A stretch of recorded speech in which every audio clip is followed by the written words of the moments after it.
Hello, everyone, and welcome to the Know Your Shit podcast, where our knowledge and pride in what we do drives us to be excellent. My name is Josh Cadillac, and I'll be in the driver's seat for today's show as we learn how to stop chasing paychecks and start closing customers for life. And the way we do this is by talking to the most successful experts in their field to see how they built their business. We have a great show for you today. Without further ado, let's get started. We have a great guest, Mr. Nicholas Capman. Nicholas, thank you so much for being Thank you, on. Josh. Much appreciated. So, Nick, what is it that you do? So, I'm the president and CEO of a consulting firm called the FDA Group. Okay. And for people outside of the industry, the easiest way I can explain it is like you would hire an accountant to help you with the IRS or a lawyer to help you with the DOJ. Drug and medical device companies hire us to help them with the FDA. Gotcha. All right. So you're the go between those guys and the people you work for. What got you started doing that? Well, I think like a lot of people in my industry, you kind of trip and fell into it. So I'll kind of explain how it all happened. So I originally went to college to be a high school history teacher, and when I graduated, the state of Massachusetts was going through budget cuts, so they were laying teachers off, not hiring teachers. So the Mhm. closest place that I could find from where I was living in Massachusetts to get a job was South Carolina. And I had a conversation with my grandmother and said, "Hey, Grammy, I think I found a job. It's in South Carolina." And she said, "Oh, you can't leave." And I said, "I can't." And she goes, "Of course not." And I said, "Oh, okay." So that 7-second conversation completely changed the whole trajectory of my life. So my Oh wow. first job out of college was selling phone service door to door, and the company that had employed me had hired all recent college graduates. So the talk in the office was get 2 years sales experience under your belt, then you can go apply for pharmaceutical sales positions selling pills to doctors, and that's where the money's at. So as a naive college graduate, I said, sure, sounds great. Got my 2 years, started applying for jobs. Um, but instead of getting hired by a pharmaceutical company, I ended up getting hired by a multinational pharmaceutical engineering firm. And at the age of 23, I was placed as the head of North American business development. Mm. Um, yeah, it sounds impressive. You should be less impressed by me and more repulsed by the person that thought it was a good idea to make a 23-year-old head of North American business development. I was So gonna say you must have been either really amazing or it had to be a very poor choice on their part. I would say it was mostly a poor choice on their part. So, Okay, well, that's needless fair. to, yeah, A very fair assessment you're giving out. Go ahead. yeah. Well, needless to say, I did what most 23-year-olds would do. I made a lot of mistakes and I learned a lot of lessons. Mm. While I was there, I decided to get my MBA. And I had a professor that had said he had started his first business, which was a bagel shop at the age of 26. And I Hmm. said, well, I'm 26, so I need to start a company. So there was a sliver of the business that was compliance consulting, and that's a portion of what we do at the FDA group. And I said, well, I'm pretty sure I could do that. So my goal was to make an extra $15,000 a year. I ended up leaving that current company and going somewhere else. And I used to run my business out of my car in the parking lot during my lunch breaks. Um, Nice. and then the company kept doubling and tripling until I kind of realized I should probably just stop everything else I'm doing and just focus on this. So, So the hot um, side hustle became the hustle. right. Yep. Yep. And so now where we are today. I love it. I love the idea of the side hustle, man, and I love that you pushed it till it wound up becoming the main thing. So, what do you like best about what you do? What do I like best about what I do?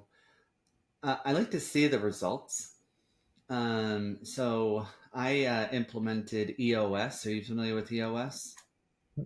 It's the entrepreneurial operating system. It was something that came out of Gino Wickman's camp, and it's just a way Okay. of running your business. And when you set it up, there's a process, and in the beginning, your integrator will want you to help develop your mission or your purpose. And the way they did it for me, which was pretty good, is they said, Nick, do you get a case of the Mondays?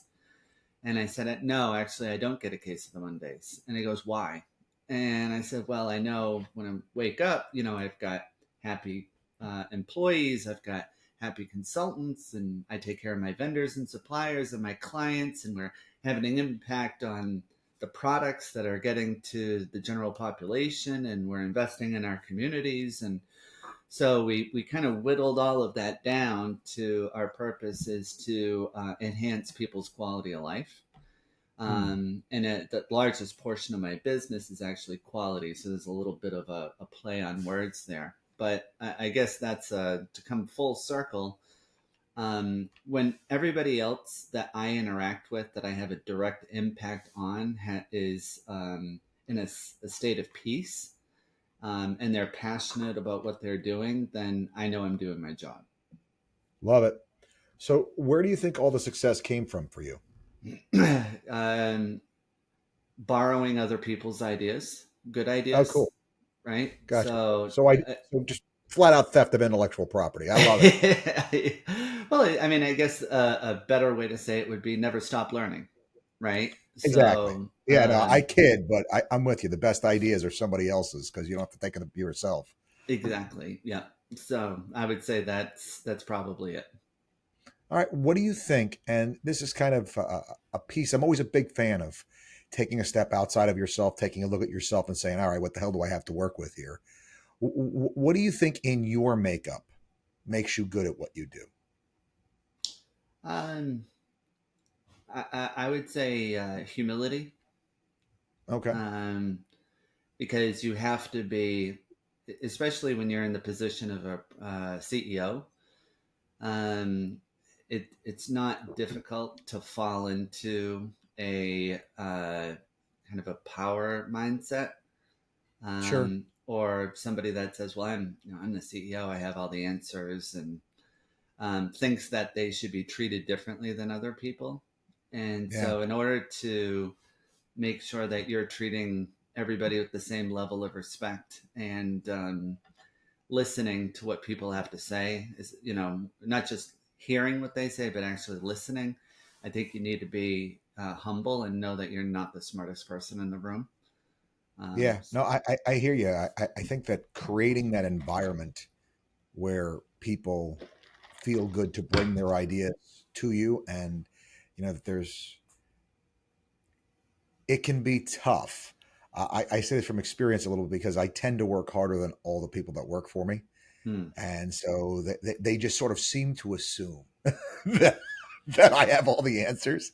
And I'm like, hmm, no, I don't. I'm yeah, totally happy to listen.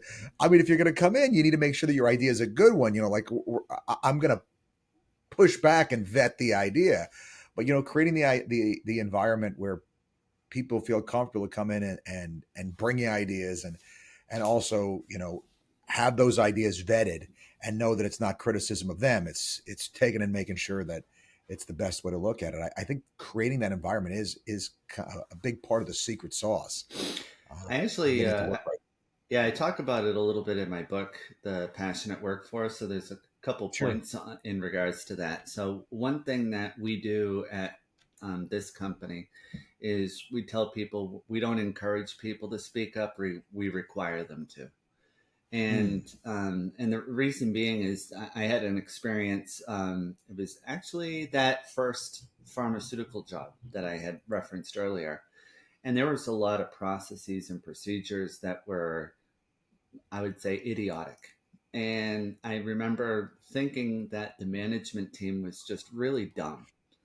Hmm. And what I found out later was they weren't dumb. It's just nobody felt safe to speak up and point out the areas where things could be improved upon. Right. Yeah, no, I get it. So, And God, I'm sorry.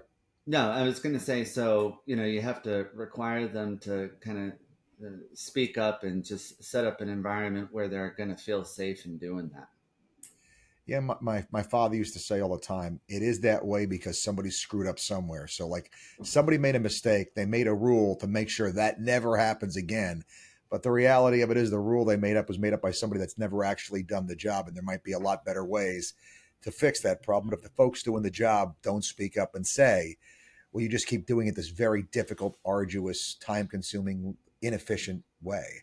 Yeah. And so And it's one of the ways. nothing's permanent. Everything in business is a work in progress because there's opportunities for consolidation, price reduction, new products come on the market. So nothing ever should be set in stone. Yeah, efficiencies can be found, better ways, better things. What do you think though makes you passionate about what you do? What makes me passionate about what I do? Yes, sir. Um, I, I would say it's a state of being, a state of mind. Hmm. I'm a unusually happy person. So, and I think part of it is because of uh, the privilege that I get to work at this company in this position with the people that I work with. Mm, But that was intentional. yeah, So if you don't create your culture will be created on its own. And self-fulfilling prophecy. Yes, sir. right. So I would say, why am I passionate? Because I've been able to create an environment that allows me to be passionate. Gotcha. Hmm. So let me. What is a tool you would suggest to help our listeners? I know you have a book. Tell us a little bit more about that, and maybe give us a sneak peek of what's in there a little bit, if you would. Sure. So the name of the book is The Passionate Workforce: How to Create and Maintain and Optimize Maximum Employee Engagement. And in a lot of the time, the question I get is, "What made you decide to write a book?" Right, and that's kind of where everything starts. And it was I started getting people saying you think differently, and what I realized is when I was borrowing all of these ideas, I was creating my own unique painting, and that was mine to own. So even though I was using somebody else's black and somebody else's blue and somebody else's orange, that picture itself was really unique to me. So in my mind, I think we all fall on a spectrum between passion and resentment. And when we're passionate, we all behave in certain ways. We show up on time, we care about the quality of our work, we're enthusiastic, we're helpful, we're innovative, we're creative, we do the little extras, right? And then similarly, same person, we can also be resentful and same person, different behaviors, not show up on time, Sure. not care about the quality of our work, don't do the extras, badmouth the company, become destructive, right? Yeah.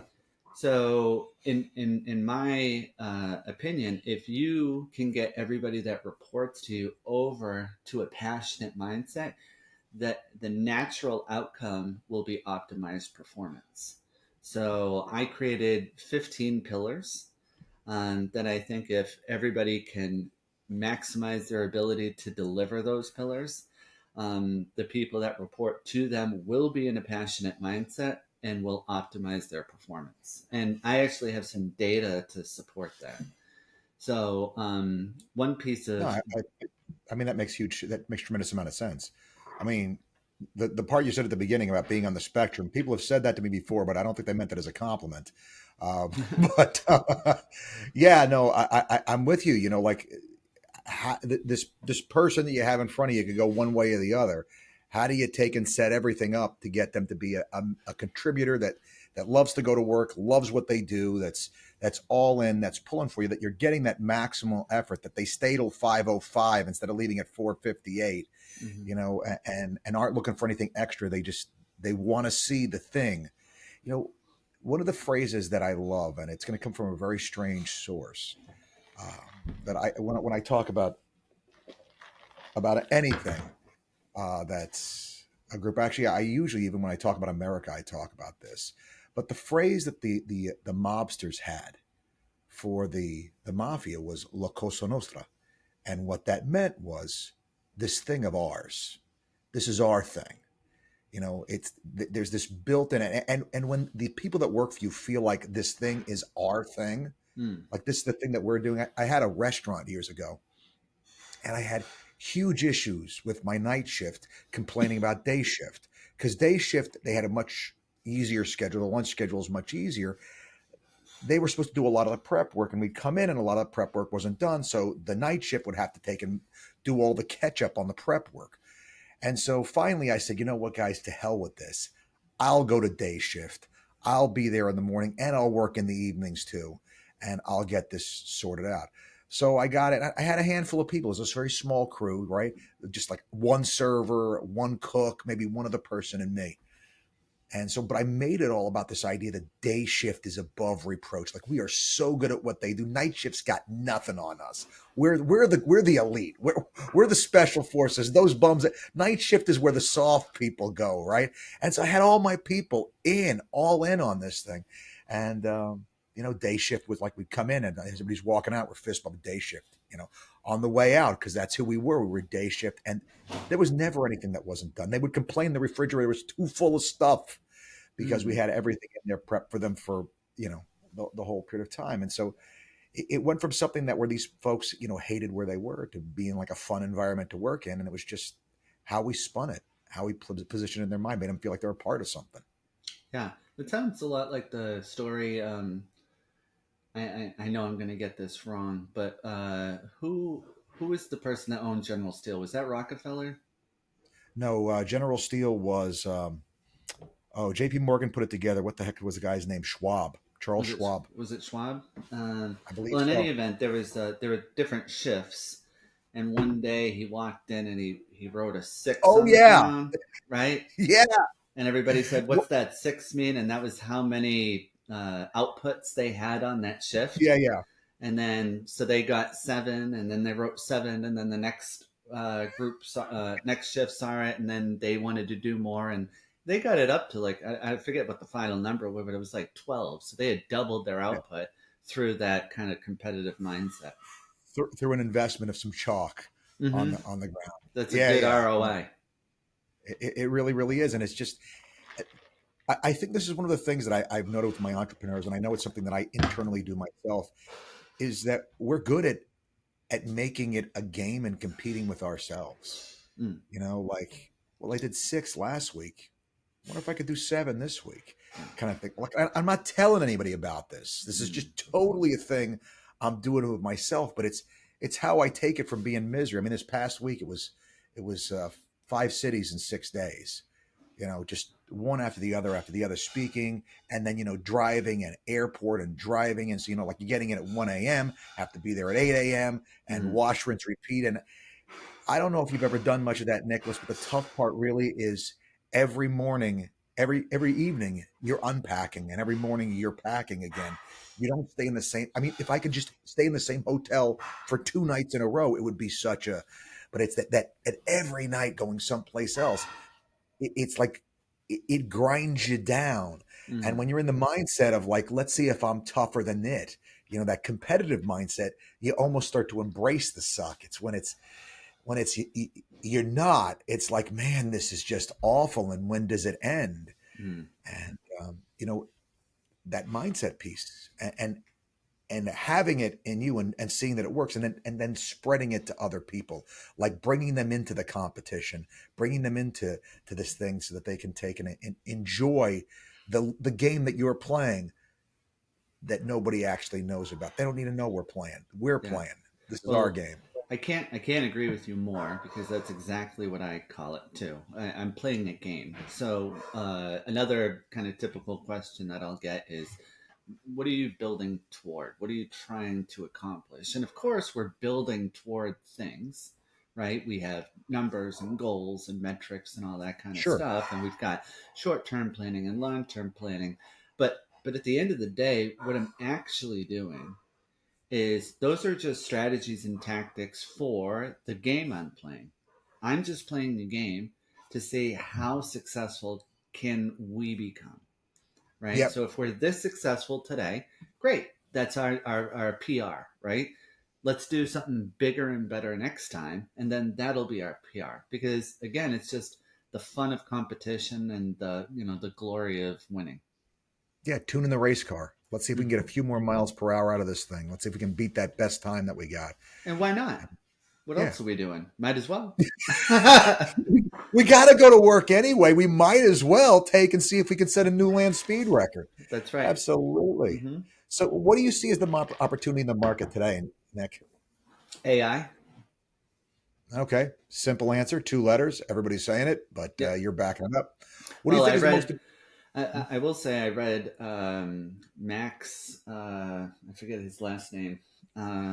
Life 3.0. Okay. I would say that that's the Bible for AI. It was written in 2019.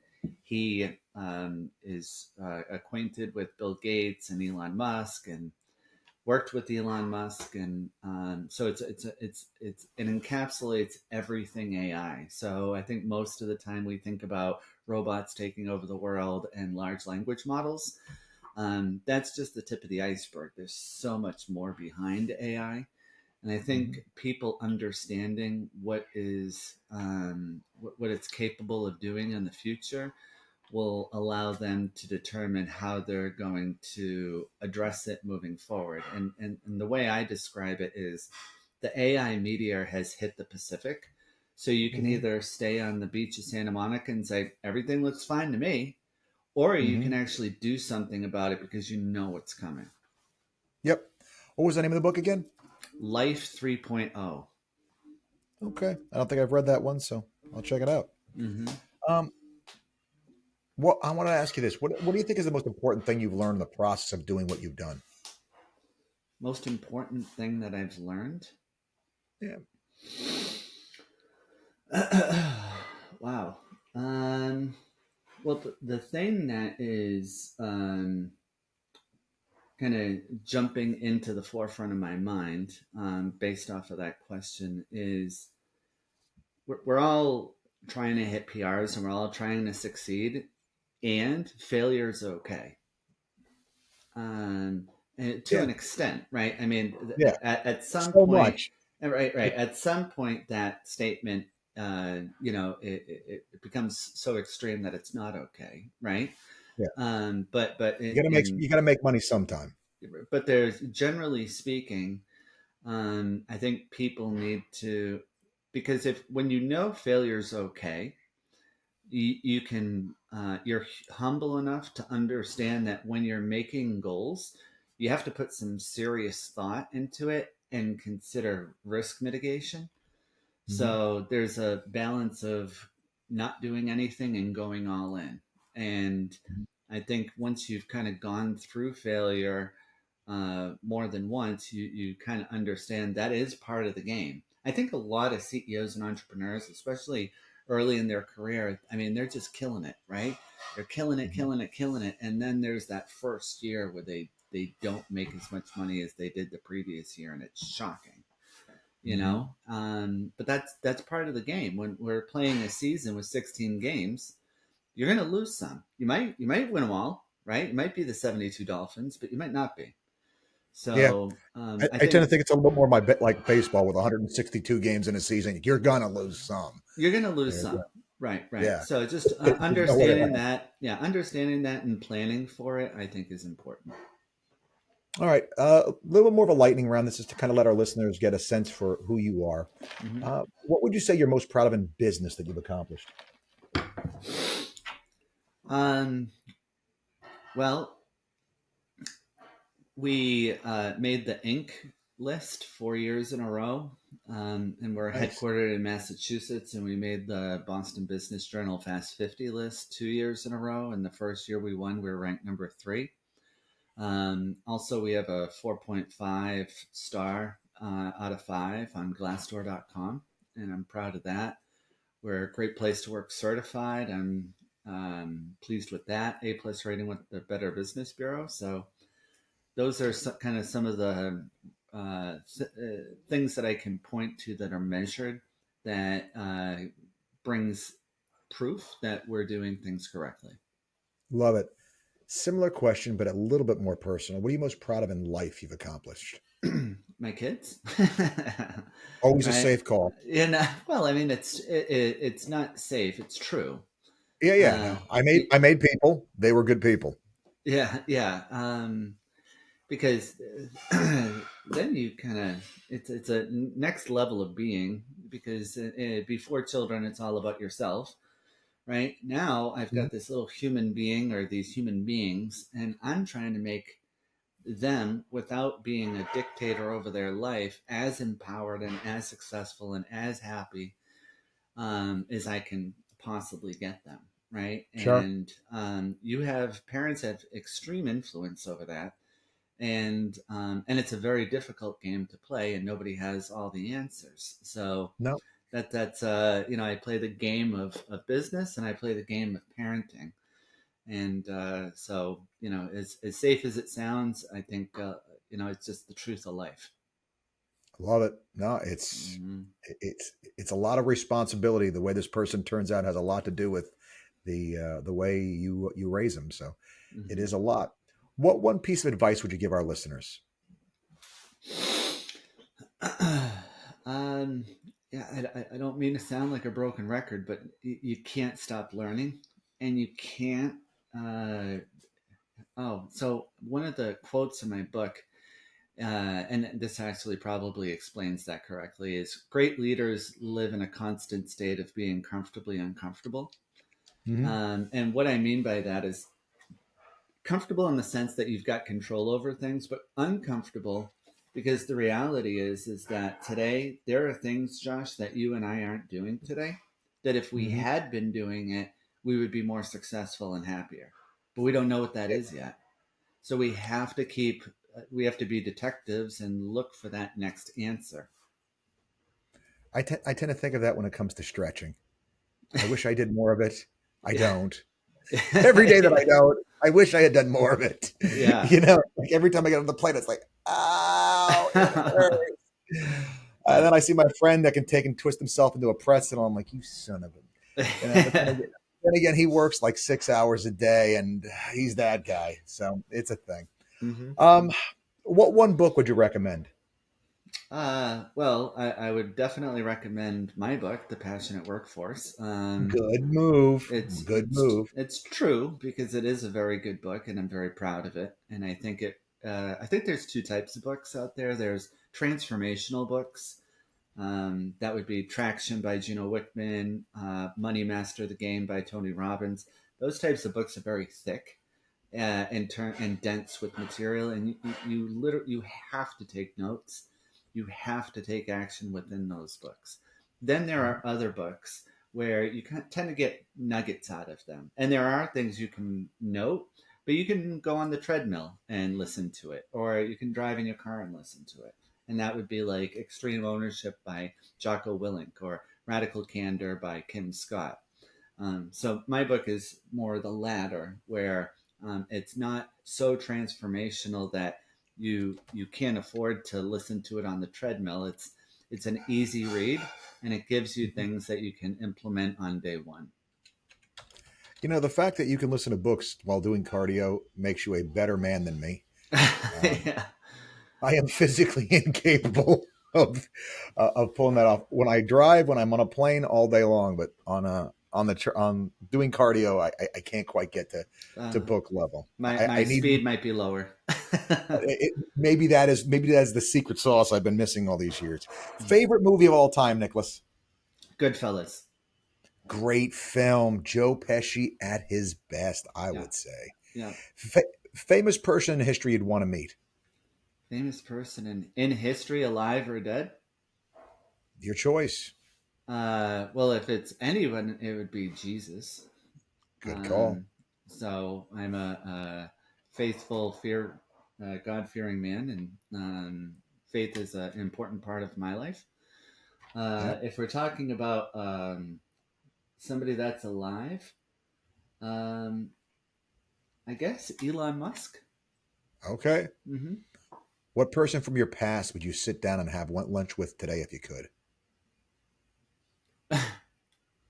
uh, from my life, Yeah, from your past. my first job out of college, Shane Senior. Okay. Yeah, I actually sent him a copy of my book. I haven't talked to him in probably a decade. Got But it. I wrote about him in my last chapter, and he was my first boss and my best boss. And, I think of him kind of like that teacher that we had that really had that huge impact on our life, and they had no idea. He is one of those people that had a huge impact on my life and probably has no idea. He has I some love idea, but I don't think. I don't think his Not idea big is. fan. Yeah, it's not as prevalent in his mind, I'm sure, as it could be. See, I have a very similar but opposite experience. I'm writing a book right now with a friend of mine, and he's the guy that brags about graduating high school with a 1.0 GPA. Like they kicked him out Mm. of high school, and he intends when this book is finished and does well, he is going to send it to the one teacher that told him he would never amount to much with a note like "suck it." Wow. It's amazing that teachers actually feel entitled to say that to kids. You know, it's hard to believe that there are people in our education system that think that's okay to say. Well, you know what? I mean, there's a lot of kids out there that make it very tough too, and so there's I don't One's a know. I kid, one's an adult. Yeah, I hear you, but at the end of the day, if you're an adult and you have one kid that's taken and making life miserable for the entire class, it creates a problem as well. And Well, so, politely speaking, I did have that kid because, like I said, I went to school to be a high school history teacher, and so I had to do Yeesh. student teaching, and I did have a kid. I'm not going to mention his name, but He knows who he is. he knew how to push my buttons, and I Yeah, was only 21, right? Because I'm in yeah, college still, so my brain's not fully developed, and I'm still immature. And this yeah. kid doesn't was thinking that I had the maturity level of every other adult in the school, and that wasn't the case. Now I kept my mouth shut, but it wasn't the easiest thing. Challenging. Yeah, yeah. So let me ask you this: what one piece of advice would you go back and give your younger version of yourself? Never stop learning. All right, you're consistent. Very consistent. Because I stopped. Once I graduated, I said, I'm not reading anything else. I'm Hmm. done learning. I don't want to learn anymore. That was because my whole life was learning. Now I got a job. Now I'm done, right? And so from 21 until 26, it was no learning, and probably wasn't the most detrimental thing in my life, but Hmm. that was a gap in my life because prior to that I was always learning, and after 26 I was always learning, but for that 5 years I just stopped. Got to give your brain a little bit of a break. Give it a chance to. Yeah, Yeah, no, I maybe hear not you. 5 years, but Yeah, yeah. no. I do that. I do that a lot with Audible. Every once in a while, I mean, because I usually listen to audiobooks just back to back to back to back to back, and Me every once too. in a while, I'm like, you know what? I don't know if you ever reach a place like for me. There's a point where I don't say I burn out, but I'm like, I just don't want to listen to anything right now, Yeah, and I'll put we all something need else on. breaks. Yeah, Yeah, sure, sure. I, Yeah, and sometimes my wife and I will watch documentaries, and then we mm, just need to watch some trash and turn on 90 yeah, Day Fiance, or, So, or Wipeout or something, with absolutely no nutritional value whatsoever. This is the cotton candy of television. There is no redeeming factor. I am literally killing brain cells by doing this. yeah, But man, but it we all feels need good. that. Yeah, no. While eating a package of Oreos, it's the ultimate. Um, Exactly. so who would you want if you had to be stuck in a foxhole?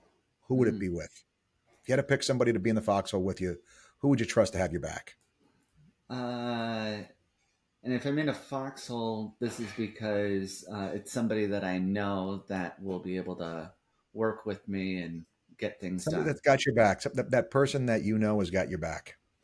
Uh, well, the person that comes to my mind is I have a best friend, Adam, Mhm.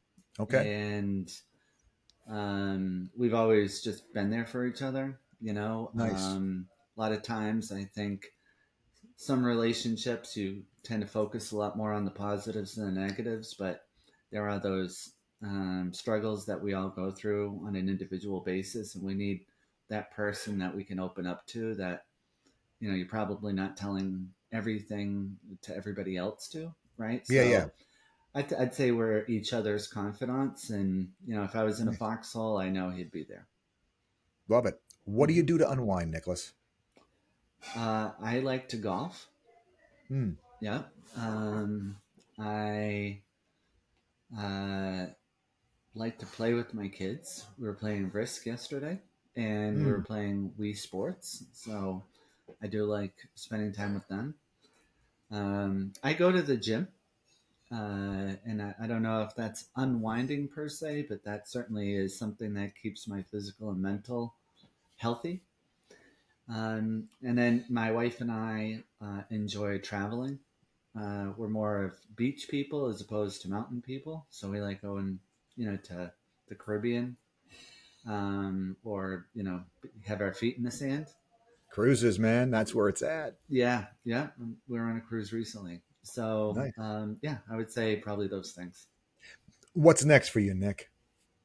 AI, yeah, That's AI. the next project. That's the next thing that you're working on. That's the next big thing. Yeah. So Okay. there's an opportunity in my space for a product that can bring artificial intelligence to the things that we do within our esoteric niche. And Mhm. I intend to have that developed and marketed by 2025. Love it. Where can people find you? You can find me on LinkedIn is probably the easiest place. So it's Nicholas, and then my last name is Capman, Capman. There's no H. It's not Chapman. It's Capman. So if you want to find me there, that's probably the easiest place. Love it. Nicholas, thank you for your time. Thank you for coming on and being a great guest. It was really fun getting a chance to know you and chat with you. Likewise, Josh. And I want to thank all of our listeners for hanging out with us and spending some time picking up some cool stuff. Reminding you guys all the resources at Close for Life website. And as I always do on the way out the door, I always like to remind everybody there is never a good excuse not to know your shit. Till next time.